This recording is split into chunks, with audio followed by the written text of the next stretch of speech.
প্রিয় দেশবাসী, আজকে আমরা শুধু একটা নতুন রাজনৈতিক দল ঘোষণা করছি না, একটা নতুন রাজনৈতিক পথ চলা শুরু করছি। আমরা নতুন ধরনের রাজনীতি করতে এসেছি। বিগত বছরগুলোতে রাজনীতির অর্থ ছিল ক্ষমতার খেলা, জনগণের সাথে প্রতারণা, অনেক সময়ই স্বার্থের লেনদেন।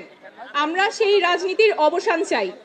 আমরা এমন রাজনীতি করতে চাই যেখানে শুধুমাত্র কোনো ব্যক্তি বা পরিবারের স্বার্থ সংরক্ষিত হবে না, রাজনীতি হবে মানুষের পাশে দাঁড়ানো, জনগণের কথা বলা। আমরা চাই এমন বাংলাদেশ গড়তে যেখানে মানুষ বলবে না যে সব দলই এক, কারণ আমরা রাজনীতি করতে আসিনি ক্ষমতা দখলের জন্য। আমরা রাজনীতি করতে এসেছি জনগণের ক্ষমতা জনগণকে ফেরত দেবার জন্য।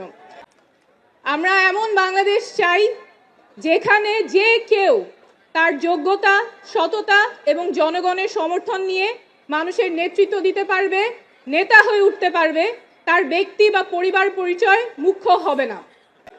আমরা এমন বাংলাদেশ চাই যেখানে ক্ষমতা শুধুমাত্র কোনো ব্যক্তি বা পরিবারের কুক্ষিগত থাকবে না, ক্ষমতা থাকবে জনগণের হাতে।